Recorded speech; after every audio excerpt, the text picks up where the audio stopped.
All right, well, I just went live, so we're just gonna have to start All right. immediately. Well, what's up, everybody? What is bopping? A halfway point of the season, right? Yes, it is. We're done with half the season. 15 weeks. I forget about that. It has been a wild one. It is a I season really of don't know chaos. yeah, I don't know who's good. I feel like there's a lot of decent teams, though.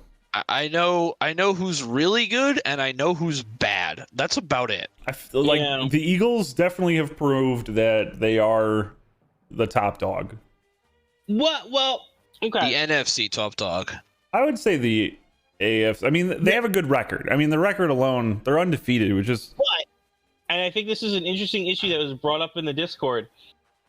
Their wins are against some pretty bad teams. Yeah. Who have they played? That's actually a big question mark about their schedule. Is like if you were to look at it in like college football, like quality win type things, do the Eagles have like a quality win? their most quality win, I would argue, because okay, the Vikings is one. I was gonna say the Cowboys. But that was a Cooper Rush led. That was okay, but like Dallas's defense is still good. No, you're right.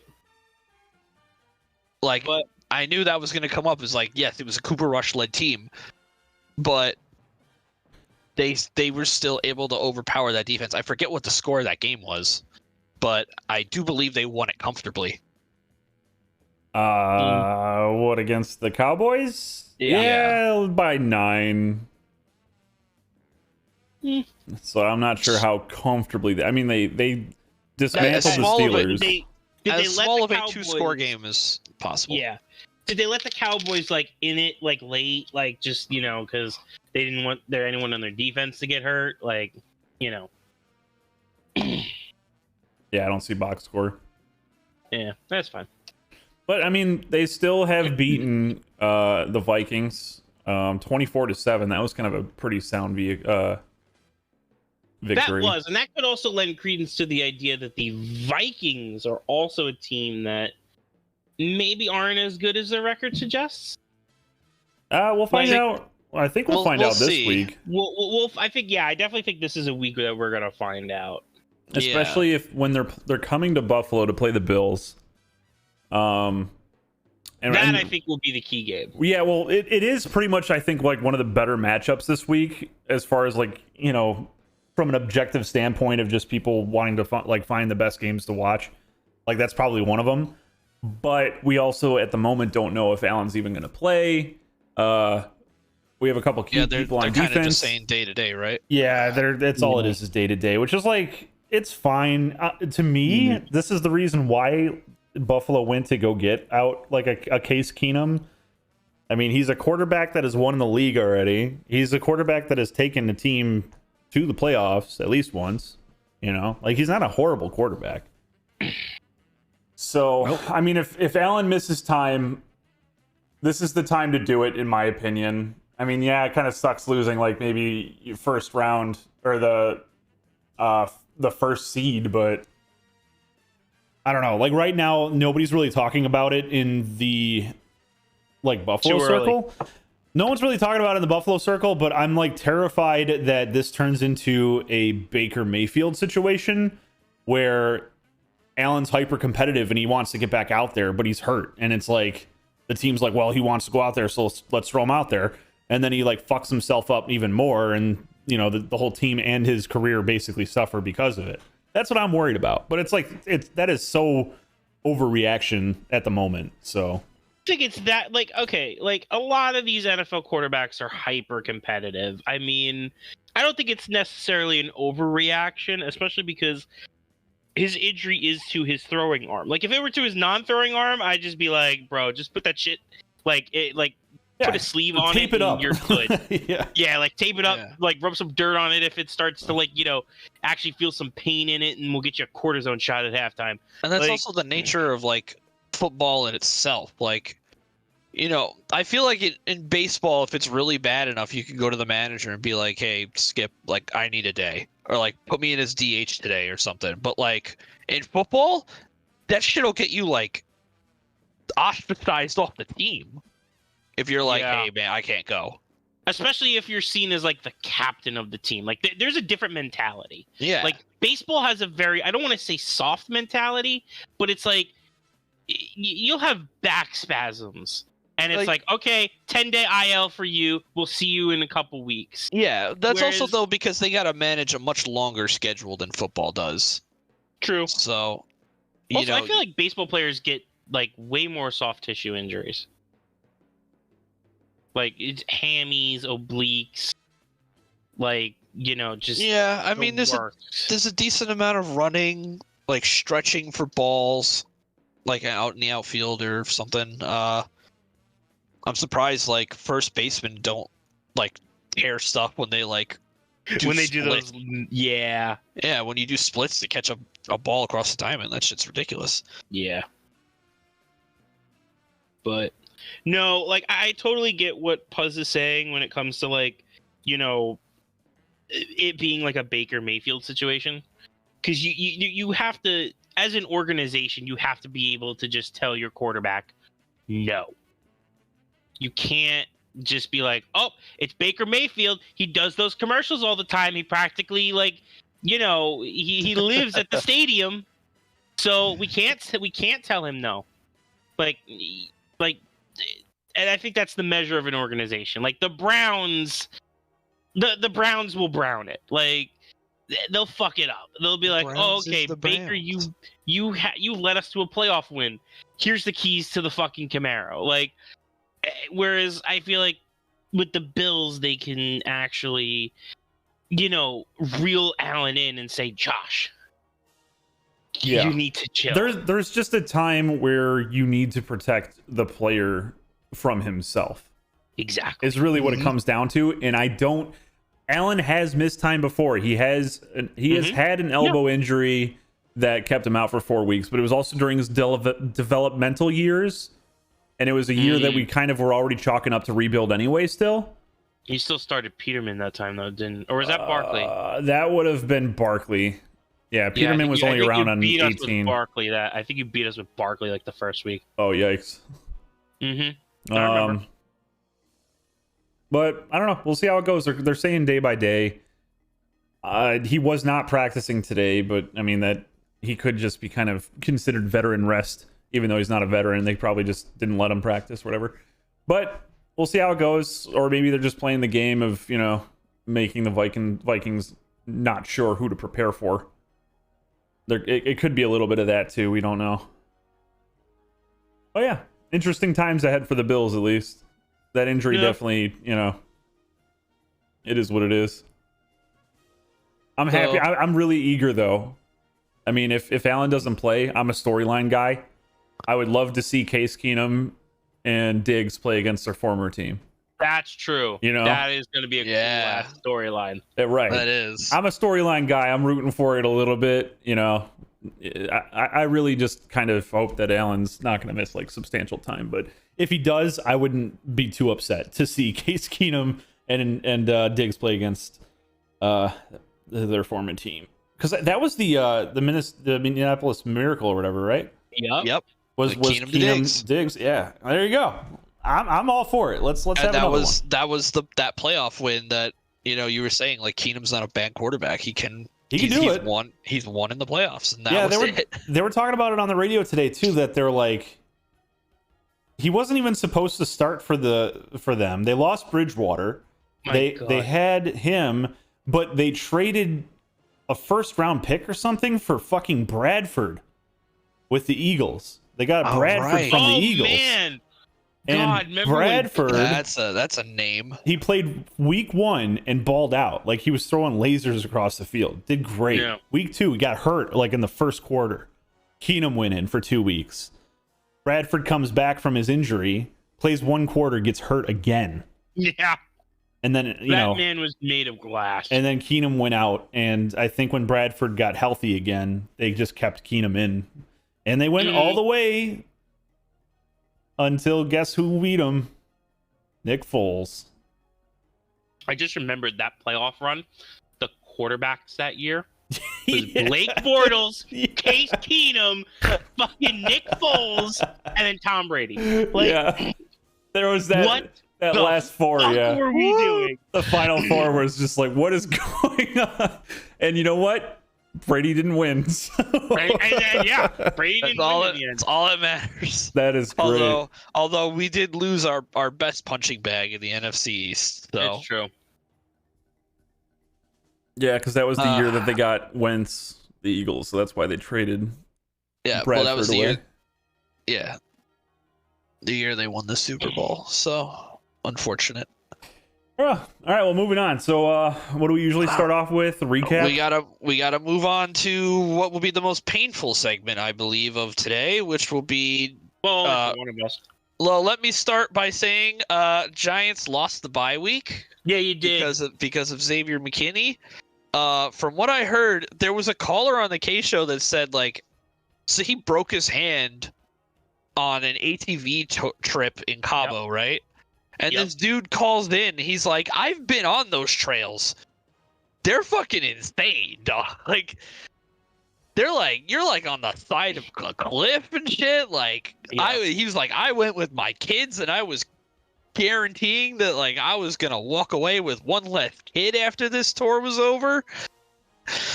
So they were like, okay, we'll cut him a little more slack for breaking his hand, but still the fact remains. Why the fuck are you out there? Yeah. Yeah, Like I know, that's what I'm groaning about. It's like, what are you doing, dude? Like, it's not football doesn't bubble wrap their players in the offseason like baseball does, where like you're not allowed to do anything. Like, I feel like if you have a moderate to large contract in Major League Baseball, part of your contract is if you are not on the baseball diamond or in team facilities, you are at home on your couch doing nothing. Because funny enough, Puzz might not know this. I know Liam knows this, but Aaron Boone, our manager, was our former third baseman. Yep. He got hurt in between the 2003 and 04 offseason because he was playing basketball. Yep. He was just playing a pickup basketball with his friends and like tore something in his leg or something. I think that's okay, though. And that made the Yankees trade for A-Rod. I mean, well, that's crazy. But at the same time, That's the repercussion of it. Yeah, but at the same time, though, like, you'd rather him get hurt doing something that is like fitness related. At least he's trying to stay in shape. I mean, there have been Brendan, wasn't it Sammy Sosa who like pulled his oblique sneezing? That just happens when you're over 30. I don't remember that. Yeah, that's true. Like, But when you're in athlete shape over 30, I don't know. Or it's just like, oh, okay, this random pitcher was carrying his groceries up to his apartment and like he fucking pulled his hamstring. He's out for the next month. Like, yeah, or like fucking Cespedes chasing down wild boars on his property. Oh god, I forgot about that. That's like the one that sticks out to me, at least in recent memory. Yeah, no, it does. And what happened to him with that? He like, was it an oblique thing or? No, it was a back thing. Oh, it was a back thing? Yeah, he's like fighting fucking wild hogs on his property. America's next menace. The memes of wild hogs all of a sudden had some validity in Queens. Oh man, we gotta do something about these wild hogs. They took out our left fielder. Yeah. But yeah, like, it's what are you doing in Cabo riding an ATV? Like, I understand if you just want to chill on the beach, like, you know, like, that's cool. Yeah, but that's what all the hosts were saying too.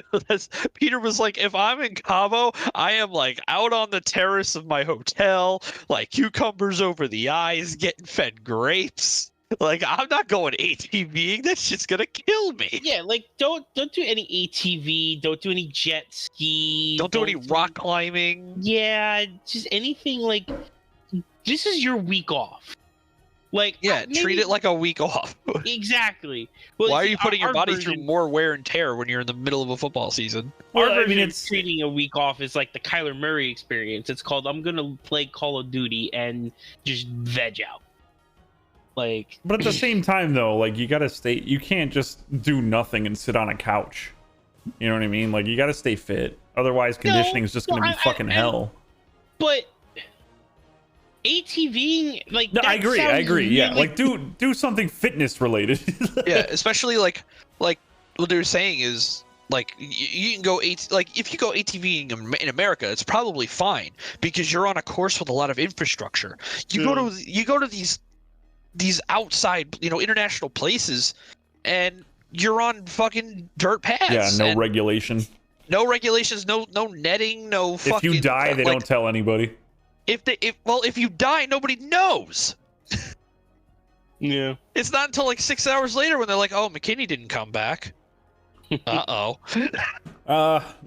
Go Yeah. skydiving. This way at least, if you get injured in that, odds are you're just dead, and then you don't have to hear any of the pushback. Right. I'd rather die than get bitched at. Exactly.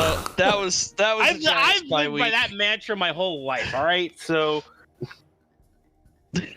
All right, let's get to Liam. Since your team won the game, you lead off the recap Yes. first. yay. Yeah. So, I mean, this is going to be two sides of the coin here. That was probably the biggest win that the Jets have had since 2015.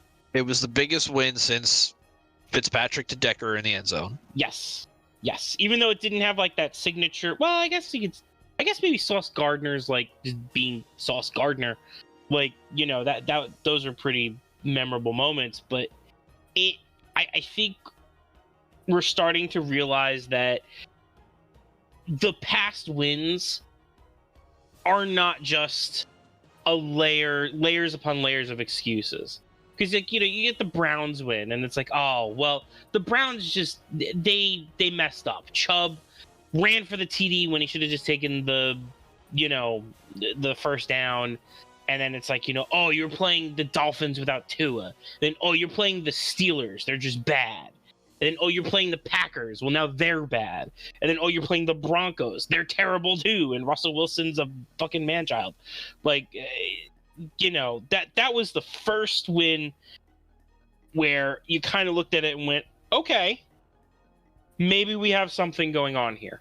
And although it wasn't a necessarily impressive offensive performance, the defense is what stands out. And more and more I'm seeing this Jet team sort of remind me of the 49er team from a couple years ago, where it's a very stout defense with sort of mediocre Average run. quarterback. Yeah, with I mean, at the time Jimmy G wasn't average. He was actually pretty good back then. But it's a very run-first offense that does a really good job of like managing the clock. And if you gotta pass it, you can pass it. Like, I'm not saying that, we're going to the Super Bowl, like, because it reminds me of that, but I think the formula is there. And I thought we were going to beat the Patriots the other week, and I figured we would lose this one, so we just kind of reversed the order. I wanted to ask you this question because of that. All right. Does this lessen the sting of losing to the Patriots, or does it make it worse? I mean, lessening it worse.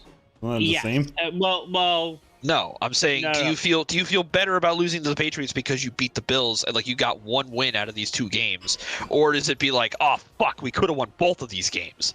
It's both. So after the Patriot game, I very much felt like that was a loss that we handed ourselves. That the Patriots were not the better team that day. We just shot ourselves in the foot. That is like between the roughing the passer call that took away the pick six, which was really kind of that was the moment that the whole momentum shifted. The game got away right there. Like that's when the game like got away. And it wasn't even like that was like, oh, it's ref ball. Like, no, that was just one of our players doing something stupid. John Franklin Myers.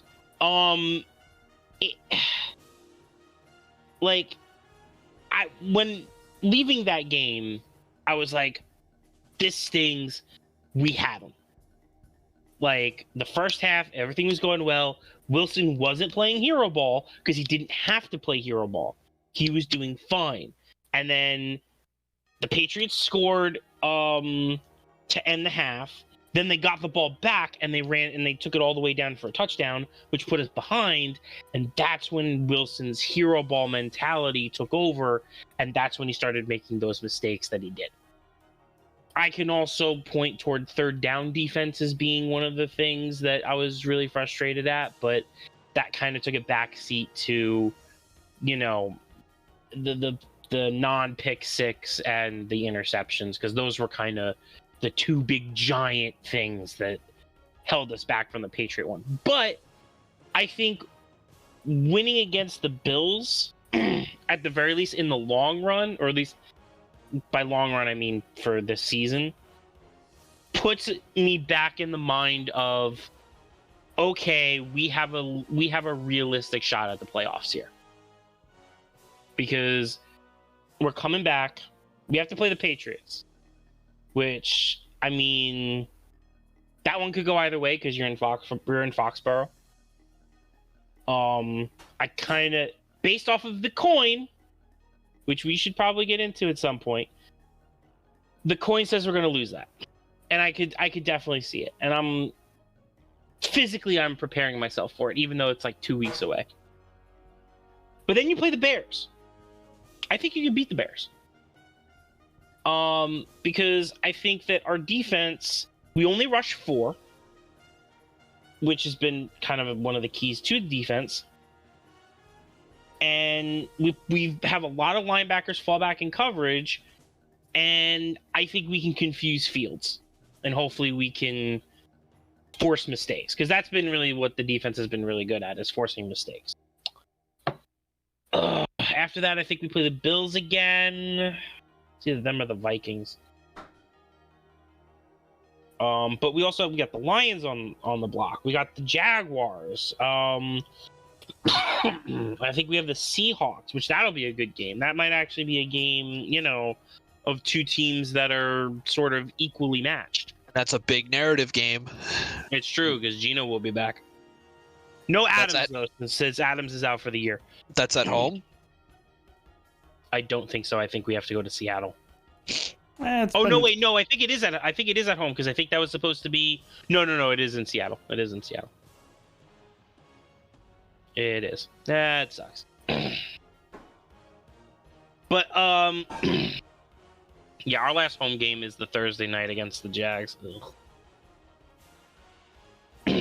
What a time for a last home game. Oh yeah, shit. We only have 3 home games left. Yeah, and the Giants have barely played any home games, I feel like.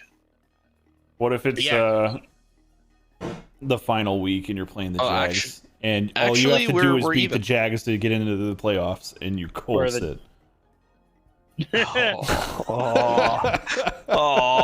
Why would you even say that? I just remembered that's like the scenario from last year where the Colts. He's just better. No.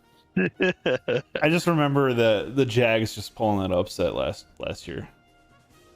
So it's like that is not a team I want to play last anymore. Yeah, because of that. That was the game where the fans dressed up as clowns too, right? Oh yeah, with bags on their heads and everything. Yep.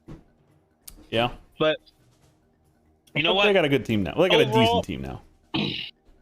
Overall, good quality win. I think it, still don't know really where this team is. We got a few more games where I think that's gonna, next 4 games will really tell us where the Jets are. But you know what? They got a week to get healthy. They should be getting back Max Mitchell, who is a really good rookie right tackle. Maybe we get George Fant back. Should get Corey Davis back. going to be an interesting time. So I give the floor to the miserable one. I'm not even miserable. I know, because you actually want. Well, not that you wanted them to lose, but No, I listen. Like in deep down, in my heart of hearts, that I go into every season knowing the Bills are going to lay a couple eggs, and like it's a giant. It's just a giant. It's a spite shit. Whenever they fucking do this, like I don't know what it is, but they go into a game that it's just there's no reason for them to lose it. And like they just fail on every facet. They failed on defense. They failed at on offense. They failed pass protection. They failed getting to the quarterback. They couldn't even do that. Receivers that are generally very reliable, like Gabe Davis, were just not catching anything. Like that one of the last plays to Davis that was covered, I think, was that Reed, your safety. Davis didn't even have his hands in the right spot. It was a totally college. Last play was Sauce covering Davis. Yeah, and it's like if you watch that play back, it was a catchable ball for somebody like Gabe Davis, like 100%. And he just didn't have his hands in the right spot. Like literally everybody on that team just played like shit. So it's amazing to me that like when this team sucks, they all suck at the same time.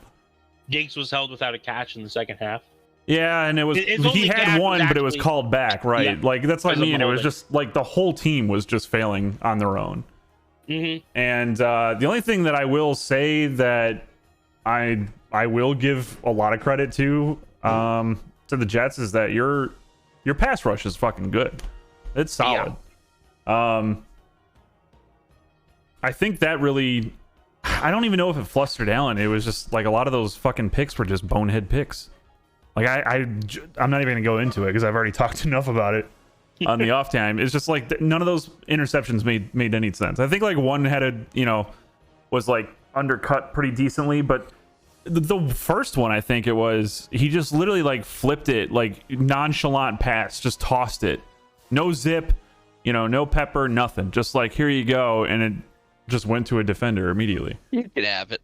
Yeah, it was just like I don't know.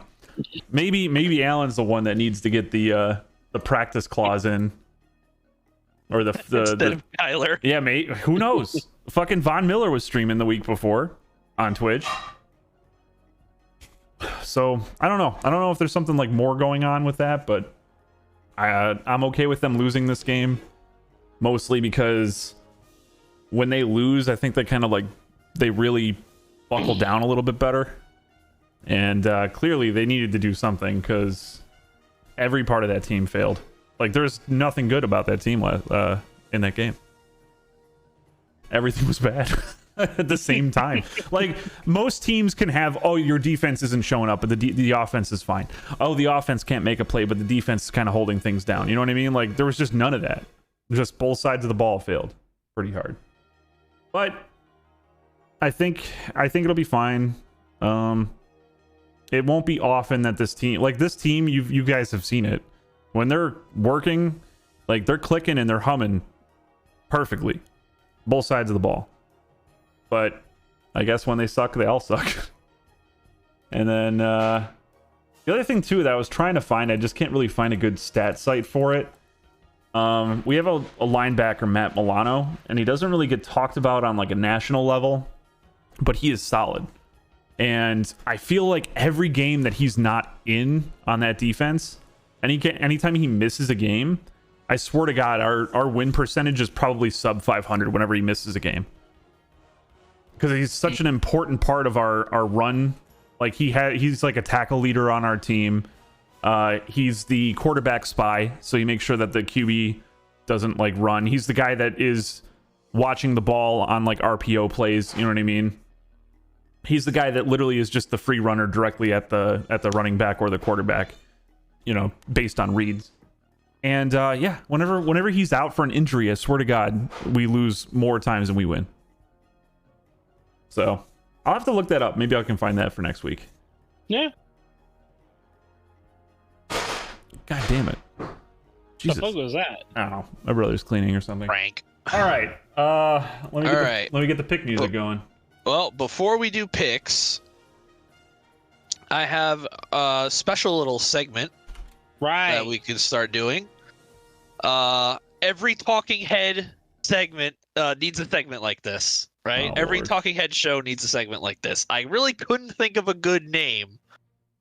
Maybe we can brainstorm one once you guys know what it actually is. Okay. The best name I could come up for it is the classic playground, Kickin' or Stickin'. All right, it's basically just gonna be overreaction / hot takes / like spicy predictions. All right. All right. You're either kicking the prediction or you're sticking. Okay. Okay. All right. So I got a couple of topics here. This won't take too long, and hopefully every week we have enough to do a small segment like this. All right. All right. Since we are at the midway point of the season, if he continues to play at this level, kicking or sticking, Tyreek Hill is a dark horse for MVP. So kicking is you don't like it, and sticking is you like it. Are you like overreaction? Like you think it's an overreaction, or you don't? Kicking. I am also kicking that. Fuck that. Like, All right. Well, like he could have the greatest fucking season known to man, but MVP's going to a quarterback. MVP's gonna go to a quarterback. You got Jalen Hurts he's on undefeated pace right to be now. He's the first wide receiver to go over 2,000. I know, but it doesn't matter. So, like you yeah, have Jalen Hurts undefeated at the moment. You have Geno Smith comeback player of the year, basically. Yeah. You know what I mean? Like there's just too many Geno other needs things. that at least. Like I agree. You know, I totally agree. Well, How about that? Kicking or sticking? Geno Smith deserves comeback player of the year. They give comeback player to people who were hurt the previous year. I don't not people care. Who were bad. I don't care. The Jets hurt him. The Giants hurt him. Like comeback player of the year is either going to be like Saquon or it's going to be actually, yeah, no, Saquon would actually get it probably. It's going to be like McCaffrey if he pops off in San Francisco.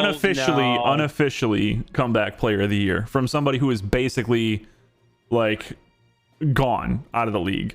You can say like he faded into obscurity, and now he's back. Improved. I wouldn't even say most improved. He's just for. given a chance. Like he didn't get better. He was just finally like given the starter role. Better. He got better. All right. We watched those Jet games. He got better. Yeah. No, he definitely got better. There's no. Well, most improved from what though? Like last year? Like what did he do last year? Most improved from 2016 or 2017. Yeah. Which is the last time I think that he started a game that wasn't on the Seahawks. Well, regardless, I think he deserves some kind of credit. Period. Like most improved could be he's gone from a backup role that didn't get to play to a top 8 quarterback in the league. It was literally like we went into this offseason like, you know, oh man, it's Geno Smith versus Drew Lock. Like oh, I actually wonder who's gonna get it. It's like a 50-50, and Geno Smith's like, I didn't write back. That was funny. I forgot who said that too. He's like, I like that Drew Lock guy. Like, and then they traded for him, and he's not even starting. Yeah. Yep. All right, so kicking on both accounts. Totally kicking that. Yeah, I mean, like he's gonna have a good year, sure, great, awesome. But MVP, Like I feel like the NFL needs to have multiple awards, kind of like how the NHL has like the Conn Smythe and like the Defense Trophy points. Yeah, the Vesna, the Hart, right? Yes, Vesna, the Hart, the they Norris. Need that in the NFL, in my opinion. The Art Ross. Yep. Yeah, there needs to be one for running backs. Like, well, actually, I guess there is one for running backs. It's just the rushing leader. But you definitely need like one for quarterback, and then I think you need an MVP for like the non-quarterback. Yeah. Like, if we're talking about MVP for non-quarterbacks, sure, Tyreek Hill would definitely be top 3. That was on the show today. Because on Greeny's show in the morning, they were literally talking about that. Like, if you had to give a non-quarterback MVP, who would you give it to?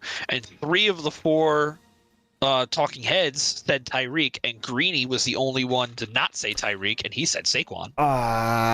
Greeny is just a salty Jets fan. Greeny is. I don't like him.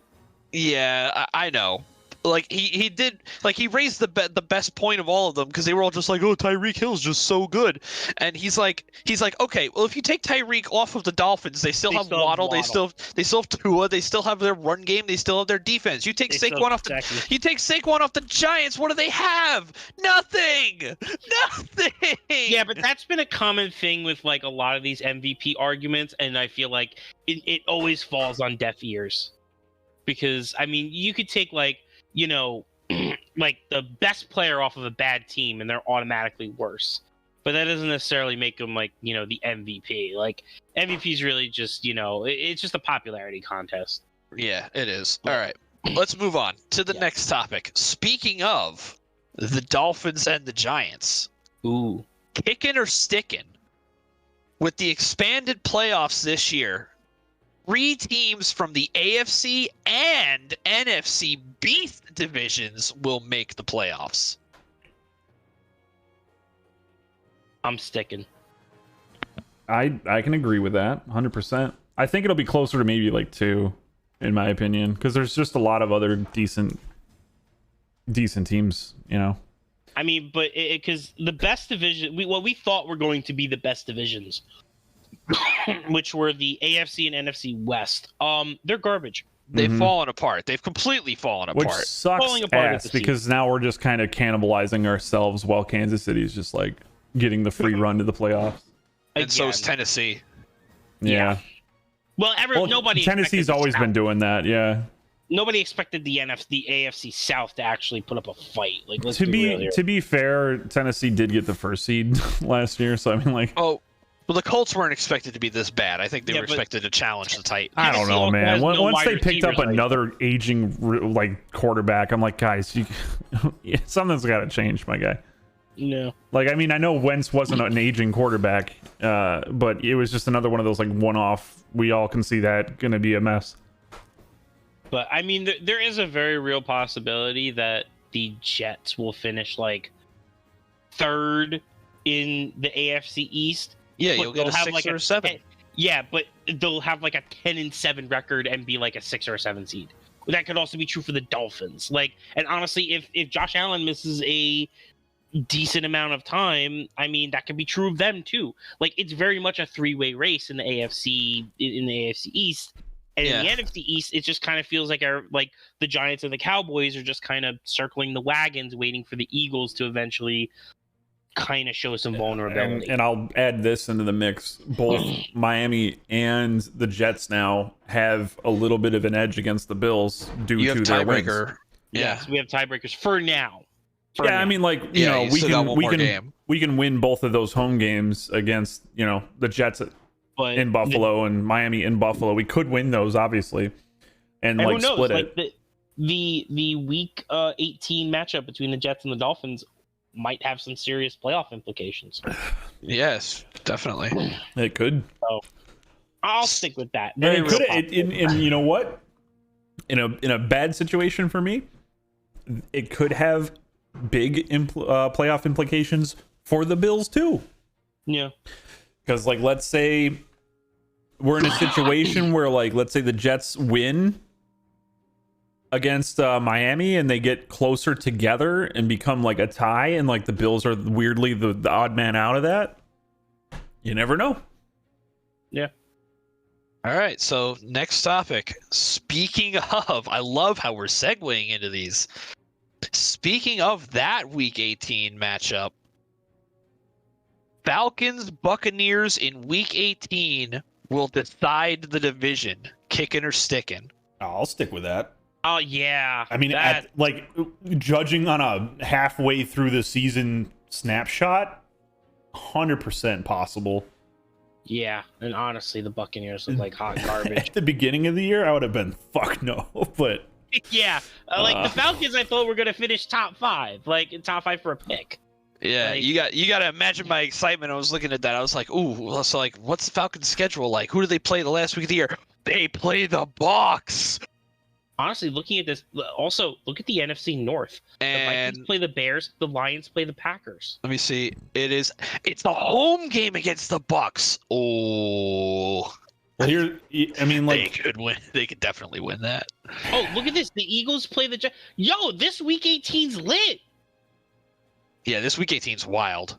Holy crap. I mean, the Titans playing the Jaguars. I mean, the Titans will probably have everything secured by then. So the Jaguars can't really play spoiler unless it's for playoff positioning. what do the but Bills hey, play? We play Patriots. Yeah, because you guys play the Patriots mad late this year. We always do. I feel like we always do.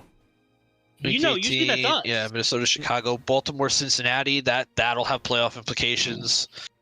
I know it was the case. Detroit, Green Bay is just gonna be funny. Yes, I anticipate that could very okay. Here's a kicking or sticking. The Detroit and Green Bay game, week 18. That's what you're saying. That's gonna have zero playoff implication. Well, yeah. Yeah. I mean, I'm sticking on that. Definitely. Yeah, Packers are wow. I just looked at the NFC North standings. Wow. They'll be Packers about to be in the basement. The Vikings are running away with it. Yeah, 7-1, and the Packers are next with 3-6. Ugh. And honestly, the Bears, I think, are pretty close to taking over the Packers spot. Pretty good chance, yeah. And I think because the Bears and the Packers, I believe there is a 1-game difference in their total career records. In terms of like wins as a franchise, like the Bears still hold like 1 game in hand. And everyone was like, "Oh man, the Packers are about to do it! Like they're about to surpass the Bears in terms of like total career wins in the NFL," and it hasn't happened yet. All right, what other ones you got? All right. I actually just thought of one right now. Because we were going over week 18. The Rams will go from first to worst and miss the postseason. Worst is in worst in the NFC West. I mean, worst is just in. They're just not in. They're not in the playoffs. Stick. Like that's, yeah, they're not good.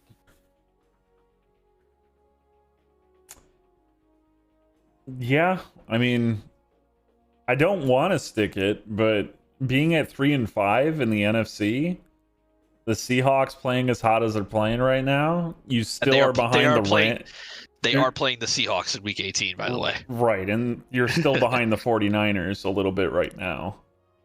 So yeah, I mean, I gotta stick with that. I don't want it to be the case. I feel like they're a better team than their record suggests, but is it too late to salvage the season? I gotta say it probably is, because they're almost the same record almost as the Packers, and the Packers I feel like is definitely at an unsalvageable position. All right, 2 more, and this might be the spiciest one. Aaron Rodgers will be benched before the season is over for Jordan Love. Sticking. Big sticking. Yeah. I'm surprised they haven't done it yet. Yeah, Buzz BB to it. They're going to have to start Jordan Love at some point. It depends. I don't really know how that organization handles a situation like that, because we've not seen it maybe since like the Favre era, so maybe. But they're like the Steelers with head coaches, where they've had like 3 head coaches in 50 years. They like the Packers have had 2 quarterbacks for 40 years. Well, I mean, like the thing that I'm thinking about is, are they the kind of organization to just, stick with a decision, and if it's a bad one, they don't give a fuck. Like they're just gonna sit in the mud and not like make that switch and admit that they're wrong, Because basically, if you bench Rodgers at any point during the season, you are admitting that you let the wrong player walk. Yeah. So it depends on how much they want to care about that. Yeah, I feel like keeping Rodgers and letting Adams walk was that stubbornness. Yeah. Because they thought that they were good enough to just reload, like go with what they had, not even reload. Yeah, I know, right? Even in the offseason, or not the offseason, the trade deadline, of Adams' caliber. Trade deadline, they couldn't find a single wide receiver to help them. They tried to. It actually wasn't. Liam, what was the tweet? Like they tried to offer for like 3 different big receivers, Oh my god, yeah. and everybody said no. Everybody just said fuck off. Yeah, I think Even though I think they're lying. I mean, it's possible. I mean, if the other team's executives are saying like, look, the Packers called about DJ Moore or something, and Yes, we said I no. think they offered a first for DJ Moore. I think they called about Claypool. Yeah, and who was the other one? Yeah, I know. I'm trying to think who. Oh, Cooks. Okay. I think they called about Cooks, but yeah, all solid receivers. And the thing is though, because Cooks is I think kind of mad right now that the Texans didn't trade him. Yeah, he is. Because I have him on my bench in fantasy. He ain't playing. That's all right. Would really you rather have Cam Akers? I'd be very glad if he's not playing because they're playing the Giants this week. And also, Dameon Pierce is limited at practice with an injury. And Dameon Pierce is actually like really, really good as their running back. So. Oh, what else you got? Well, the final one that I have written down. So despite not getting his 5th-year option picked up, Josh Jacobs will return to the Raiders next year on a new deal. He's playing himself into a big contract, but it's going to be Vegas that gives him the contract. Kicking. I don't know enough about that player to like maybe understand how he would think. It kind of just comes down, like I think it kind of comes down to Mark Davis's take on this at the end of the year, because you've got Carr, Adams, and Jacobs as your 1, 2, 3. I mean, and you still have what's his name too, the tight end, Waller. Yeah, Waller. You've got Renfro. But the thing is, they have those pieces now. Why do they suck? It's Josh McDaniels. Yeah, I was gonna say it's called Josh McDaniels. But they picked him. Like he's a first-year head coach. What are they gonna fire another one? Colts at one point, and then he said, "Nah, fuck that," and he went back to the Patriots. I don't know. I mean, it's not working with what they have. So it's like if it is coach, signing the players isn't gonna fix that. So I don't know. I think the Raiders would want to keep him. I'm sure a player would love to stay in Vegas for like the money and for the city. Like that's probably got to be a baller place to be a professional player. But maybe too baller. But is he the kind of player that goes, no, man, I got to win somewhere, and would bounce off of a team that clearly doesn't have their shit together yet? So I don't know. I mean, I will say sticking on the point of Vegas will offer him the contract. I just don't know I don't know the kind of player that he is, if he'd walk to win or stay for money. You know what I mean? Mm-hmm. So I'll stick it. All right. That is the inaugural sticking or kicking segment. All right. Now I'll have to try to find a couple of those myself. Yeah. So we'll add a couple in each. I just tried to. The hardest thing, I think, was trying to pick things that the other talking heads didn't say in their overreaction take. Yeah. I think the main one that I watched was Rich Eisen. All right, let's get the picks. What's the recap? What's the standings look like? All right, well, the standings, funny enough, have not moved because everybody had 5-point weeks last week. All of our 1-pointers sucked. All of our 1-pointers missed. We hit on everything else. So through 9 weeks, we have Liam in first place with 38 points. Yo. Puz in second place with 34 points. And me in last place with 33 points. So, Liam, since we all tied and you are still in first, you lead us off. God, I keep doing this leadoff thing. It's working for you. I mean, at the very least, I'm maintaining. And you know what? My strategy the past couple weeks, which has been really just kind of filling out spots or teams that I haven't really picked all that much. That seems to be working. But the spots are starting to get filled a little bit. All the the mediocre teams are starting to get picked. The good teams already have 1 or 2 picks on them. So it's that the back half of the year is going to be so much about pick rationing. It's kind of crazy. No, it's true. Still, there's still some room for me.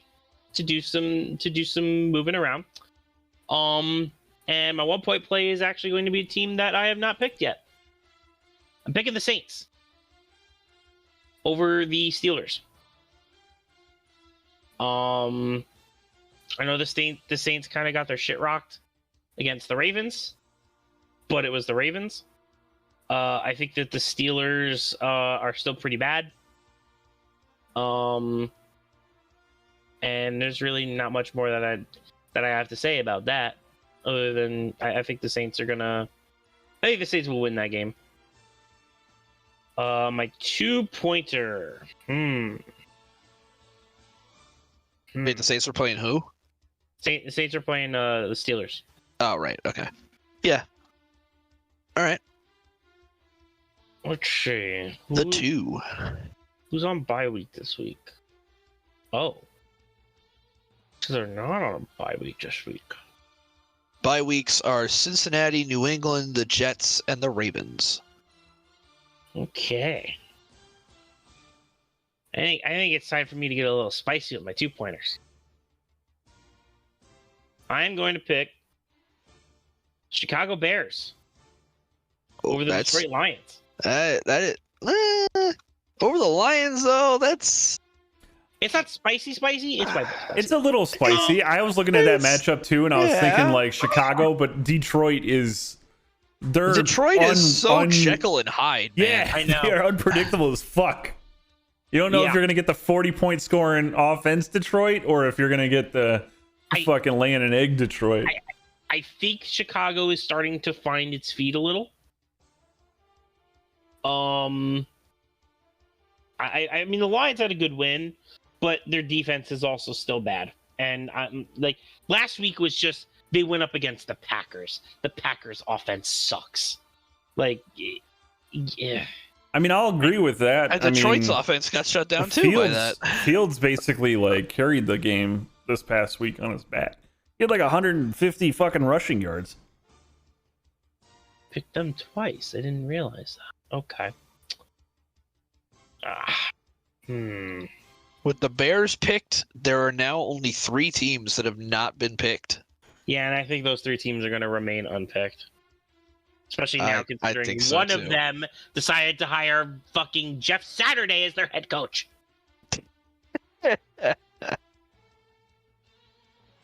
Okay. 3-point play. Not gonna do the Bills because that Josh Allen situation's a little. Ew. Yeah, it's we don't know who's playing. Oh. It is a home game though, and they, So I have only picked them once. Okay. Bruh, the cheapest tickets, like because the Seahawks and the Bucks are playing in Munich, it says the cheapest tickets are $400. Yes. Football is apparently a lot more popular in Germany than it is in England. Go figure. And Bundesliga just doesn't match up to the Premier League, mate. Well, it's also the first one in Munich, so like, yeah, it's an event. This is their first ever thing, yeah.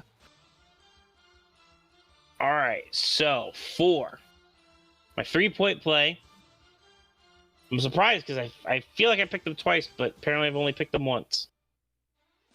I'm going with the Eagles over the Commanders. So I've been holding that one in my back pocket for a little bit. But I feel like the Eagles are going to continue to be 9-0. I mean, that ride will end. That ride will end soon. I just don't think it ends with against the Commanders. And yeah, those are going to be my picks. Is it my turn? It is your turn. All right, my 1-point pick. I'm going with Indy. Oh, shit. Oh no. Shit. No. Those ones back in 3rd place. My 1-point pick. I try to keep it spicy. And yeah, I don't know. I think Indianapolis, the players are going to play better for whatever reason. Like I look at things as like a supernatural or like weird cosmos type thing where like they're gonna fire their quarterback or Yes. their coach. They're gonna fire the coach. You're fired. They're gonna fire their coach, and then they're gonna somehow win the next game. And then Jim Irsay is just gonna have a big inflated ego, like I made the right choice, like an idiot. They're gonna fire their coach. Then they're going to hire a golden retriever to be their wide receiver, and then we've got the makings for the next Air Bud movie. Yeah. I mean, like, I don't think it's gonna happen, but I'm putting a point on it. They're playing at Vegas. Vegas is a lot better team on paper, but for whatever reason, Vegas just seems to just shit the bed, like all the time. If there were ever a game to pick the Colts, Yeah, fucking, it's gonna be this one. it would be this. Unless they play like Houston or Carolina at some point, but fuck it, taking a point there. Well, I think they do play Houston, but even then, What was my 2-point pick? Or was it? Where was it? Oh, Kansas City over Jacksonville. Easy. How many Kansas City picks have I had? 2? That will be your third. Yeah, fuck it. I don't give a fuck. We're taking it 2 points. Kansas City playing at home against Jacksonville? You kidding me? Fuck that. They're going to lose. Well, Jacksonville's going to lose. And 3-point. I'm taking the Giants over Houston, baby. Giants at home, Houston bad team. Recipe for disaster. Give me my 3 points. I am done, sir. Well, you know, what sucks about going third and being in last place is sometimes you get the air taken out of your picks. oh, I am in lockstep with Puzz on all but one. My 1-pointer, I'm taking the Raiders. There you go. Me and Brendan might have a swing. Some people, Puzz, live in reality. Yeah. And the reality is Jeff Saturday has high school coaching experience. He's selected a guy to call his plays who has never called plays before. Indy is just a massive shit show right now with a rookie quarterback making his, third start in Ellinger? Yeah. And Vegas has Josh McDaniels as a head coach and play calling. And for the Raiders, it's just business as usual. Like, this is just a normal week for them. Honestly, like with the weapons they have, and they should be they're better than their record is. Like, I know we say like you are what your record says you are, but like going up 20-0 against Jacksonville and then blowing it, like the offense can score. And I don't think Indy's offense is going to be able to score with a neophyte play caller, a neophyte head coach, and a neophyte quarterback. That's true. I mean, the Jonathan Taylor is also questionable for that game, too. Yeah, I don't see Indy putting up too much of a fight. You think like Jim Irsay is going to look like, oh yes, this was them the winning. 5-headest move in the That's what I history mean. of the Them league. winning is going to be the worst possible thing to happen for that organization. So it's going to happen. But I don't think it's going to happen. Yeah, fair. So, Raiders for 1. All right, my 2-pointer. I'm finally ready to get on board. I take the Giants. Not too much to say there. Like Buzz said, Houston bad. Can't stop the run for shit. Derrick Henry once again over 200 yards rushing against the Texans. He has, guys, he has 6 games since he came into the league. He has 6 career games over 200 rushing yards. You know how many of them are against Houston? 4. So they've always been bad at stopping the run, which means it's a coaching thing. Which means Saquon should feast. Daniel Jones should feast. Giants coming off a bye. No McKinney, at least for this game, no problem. It's going to bite us further down the road when we start playing good teams. But for the next 2 weeks against the Texans and the Lions, like the Lions is a little scary now because they can actually score. But Davis Mills, I don't have nearly as much confidence as I do in Jared Goff. So like, yeah. Nah, I'm taking the Giants for 2. And my 3-pointer, I'm taking the Chiefs. It's kind of just, it's either a slam dunk or it is the worst trap game in the history of trap games, but it's in Arrowhead. I don't see the Chiefs losing this game. Agreed. All right, so a little anticlimactic end to the pick segment, but Hey man, we're trying to win that $20 gift certificate. that's what happens when you go last. When you pick yourself into last place, sometimes your picks get spoken ahead of you. All right, what else we got? I don't know. This is usually Are the we gonna segment do where we the, talk about next week's games. Or we talking about the Thursday game? The Thursday game, yeah, which is going to be the rematch of that wild shit between Atlanta and Carolina. It's kind of a big game, though. It is. Yeah. But after last time, and especially after last week when PJ Walker went from MVPJ to put on your PJs and go to fucking bed because you suck. I don't know what's going to happen with Carolina. Like, they could either play the like if it was just a matchup thing, they could play the Falcons as well as they did the first time around. Or now that Mayfield is playing, I don't know, maybe that does happen. Maybe they keep it close, but I think the Falcons are going to sweep the season series. I think they win this one. I mean, I think the Falcons are going to win too, but it's interesting in the sense that the Panthers aren't necessarily like 100% out of it. And if the Panthers win, like, they're suddenly in a better position in that whole division just because it's bad. Yeah. You know what I mean? That division is chaos. Yeah. So, I mean, if the Panthers win, they go to 3-7. The Falcons drop to 4-6. 4-6. You know, the so Bucks are also have a chance to be 4-6. I don't know. I'm gonna watch the Thursday night game because if the Panthers win, it'll be exciting that garbage division continues to be garbage division, and if the Falcons win, it'll be exciting to maybe wake up early and watch the Munich game because then you can see if the Bucks fall behind the Falcons or not. Right. You know, yeah. so And the Falcons can really like wrest control of this division and yeah, have that's a what I mean. chance So to just win it. For that reason, the Thursday night game is a little bit more interesting, not because of play, not because of talent on either side of the ball. It's just but because of implication, because of chaos division, and because of fuck Brady. that too. Agreed. Yeah. So like, I mean, it's gonna be just fun to watch, but like fun to follow. This reminds me, I thought of one more kicking or sticking topic while I was at work today. All right, making the playoffs or not will determine whether Brady retires this year. Who wants to answer first? If he makes it, he stays. If he doesn't, he's gone. I think I'm gonna kick it. I think he's gone either way. I'm with Liam on that one. I think he's gone either way. I think after this divorce is his time to pursue as much money as he can get his hands on, and he's going to be a broadcaster. He needs to find an outlet that is in football, but doesn't involve him playing football. I don't know anything about his personal life, and quite honestly, I don't care. Well, either an announcer or an owner. Or a coach.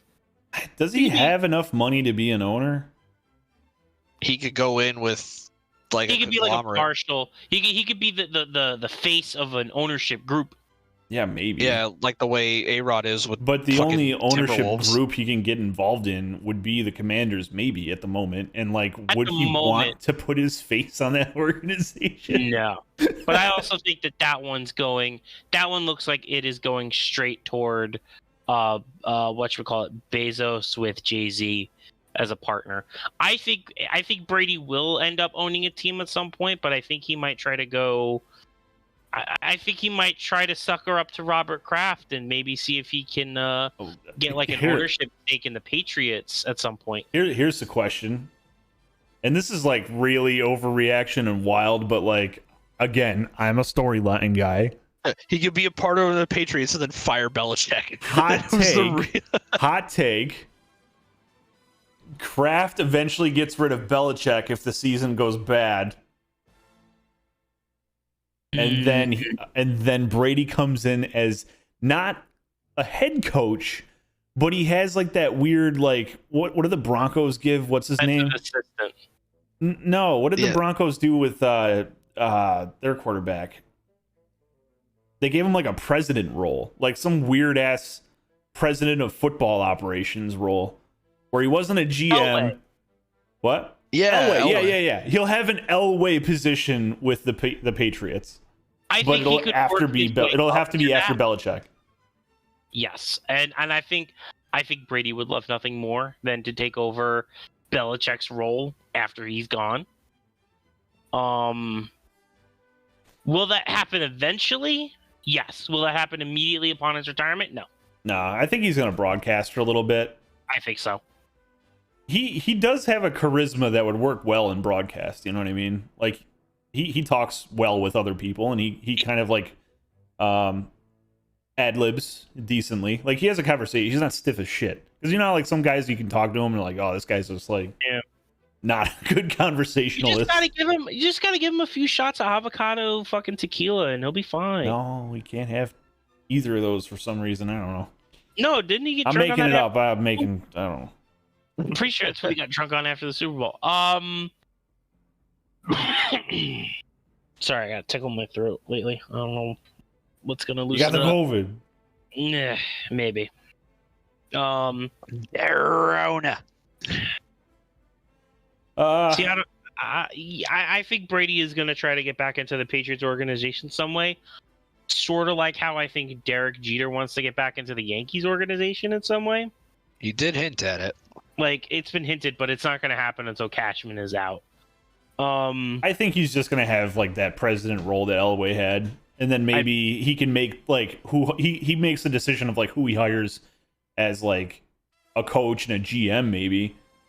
Will And, Belichick like- be fired after this year? No. No. Could he be fired after next year? I think that's when the window opens. And Yeah, even then, though, I don't think they would fire him. They would let they would him force him into quietly- retirement. They would let him. They would let him quietly retire. I agree. And I mean, Belichick has been on the record saying that he doesn't want to coach into his 70s. So I've always felt like the end has been nigh for him. He's another guy that could be on like those NFL shows, you know, like Rex Ryan. Like they could give Rex Ryan the boot and then like put Belichick there, and he would probably work just as well, if not better. I think, as much as I hate the man, he has a personality. He does.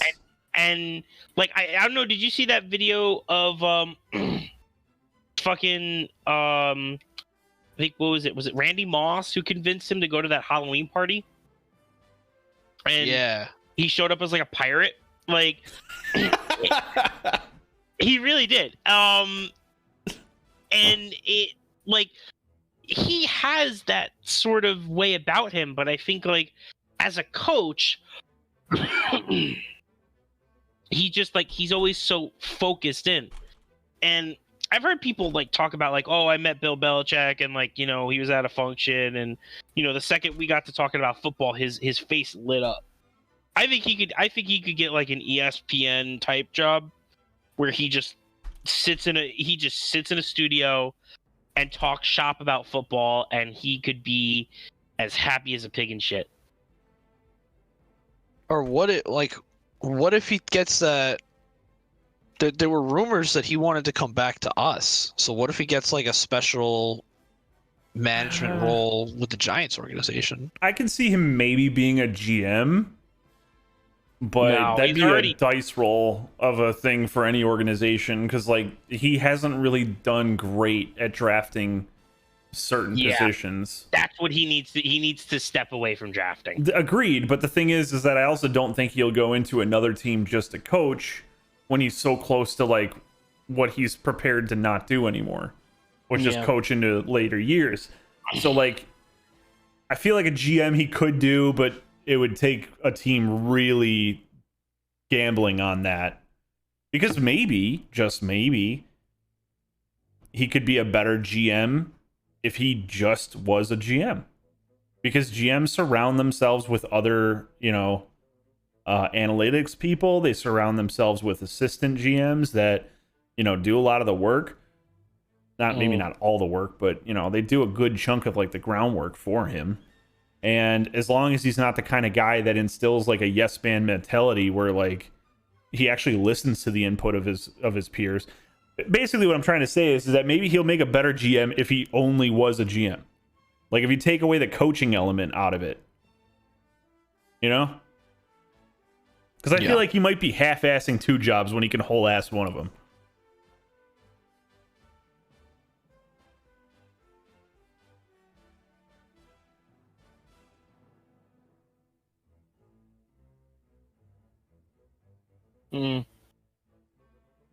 Yeah, like the whole Belichick thing is just really weird. I don't know what exactly he's going to do, but I do feel like his era is almost up as well, and that there's as the other 3 AFC East teams sort of build up themselves. The Patriots are slowly falling into like they're still competitive. Don't get me wrong, but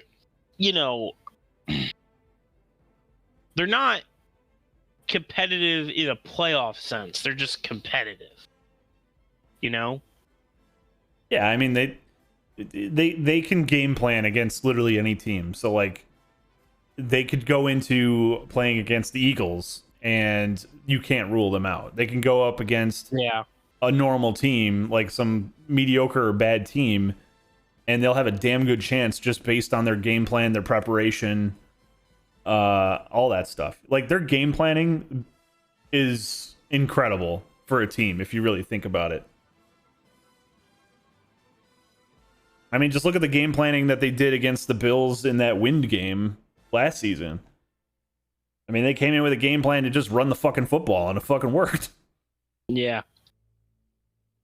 We're going to have Mac Jones throw 3 times. Yeah. In a quarter, the whole game. The whole game.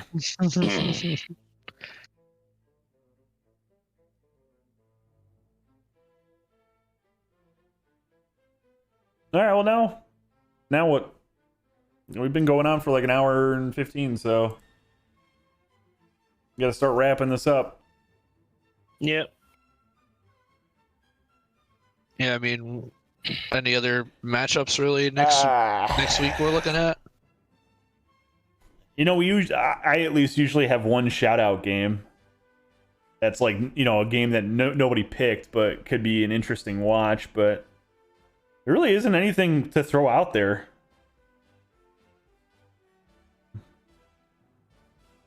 It's going to be an interesting... Hold on. I mean, usually I pick the ones with like the 2 worst teams, which would have been the Indianapolis and Vegas, but 2 of us picked that game, so... That's going to be a tank bowl. Yeah. Dun, da, da, da, da, da, da. I mean, I guess the shout out could be to the Green Bay playing at home will be an interesting game because they're playing at home against Dallas, and Green Bay is on a 5-game losing streak, so they're probably getting tired of losing at this point. I mean, obviously you get tired of losing after 1, but the Green Bay Packers might be going into desperation, so we might see fake punts, we might see fake field goals, we might see some wacky shit going on special teams. Yeah. Like, I love teams in desperation mode when they're like, they lose 5 straight or some shit. So maybe that one will be an interesting one to watch. Maybe not watch, but keep an eye on. Yeah, I'm gonna obviously try to keep my eye on as many games as I can, as long as I have red zone. So yeah, unfortunately, I'm gonna be at the Bills game, so I won't be able to watch. I probably won't be able to watch or pay attention to the Seattle game, the Munich game. I won't be able to pay attention to or watch the Giants, because it's going on simultaneously. So we'll probably get some out of town updates. I can watch the score. That'll be about it. Yeah, I don't know. This week's pretty straightforward, I think. What do you... Oh, you know what? There is one. I see one game that we can kind of... Arizona at LA Rams. Both teams that should be better than what they're doing right now, with a bad or mediocre record at 3-6 and 3-5. That could be an interesting game to keep an eye on, because it's 2 teams that should be playing at a higher level that aren't. So one of them has to walk away with a win.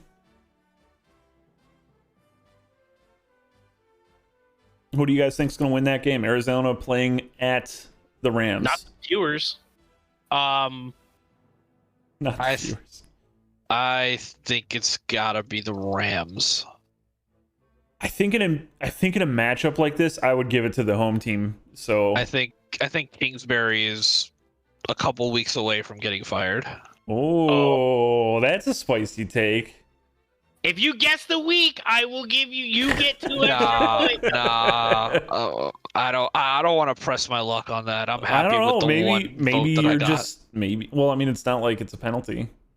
No, We'll just I ask don't you want each to. week. I just don't want to keep going back to that well. I'm just gonna ask you each week and just be like, do you think this is the week that Arizona fires Kingsbury?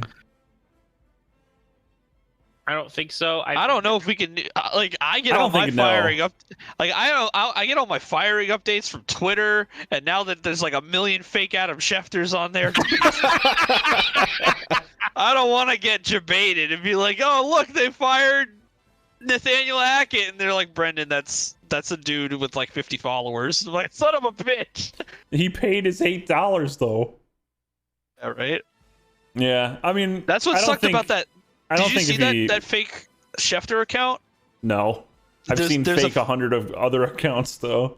There's a fake Schefter account where his name gets like cut off, so all you see is Schefter's like picture and then like Adam Scheft and the check mark.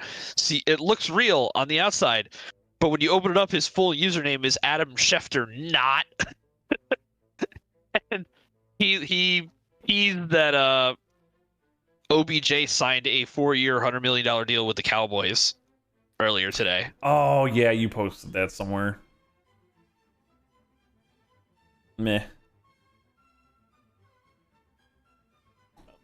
My hot take is that Elon Musk is gonna like put out like Patreon subscriber tier badges for check marks. God. Like there's gonna be the regular check mark, and that's the $8, and then there's like a premium check mark for $20. There's gonna be like a check mark for Tesla owner. If you're a verified Tesla owner, you'll get your own stupid Tesla check mark. Jesus. That's what I fucking think's gonna happen. He's gonna have sub badges for Twitter. Yeah. That's God yeah. help us. Yeah, that's where we're heading right now. You want an orange check mark? Pay $100 a month and I'll give it to you. All right, well, other than that, I mean, I think I kind of already talked about the Bills and Vikings a little bit. Not really a lot to discuss on that game. Just because I don't know if Allen's playing or not. Like that discussion goes very different based on that news. Right. I pretty much mentioned the Giants Texans game already. Yep.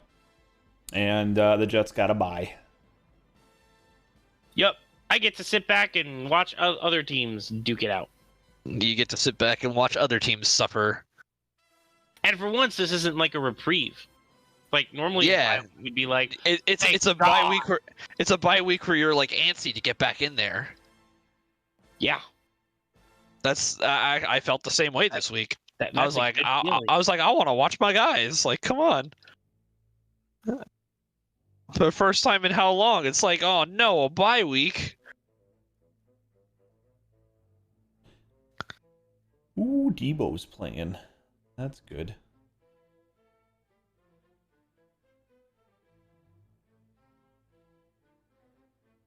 All right, well, I think we're done. We can just go ahead and wrap it up here. So we'll catch you guys next Wednesday. Later. Yeah. Goodbye.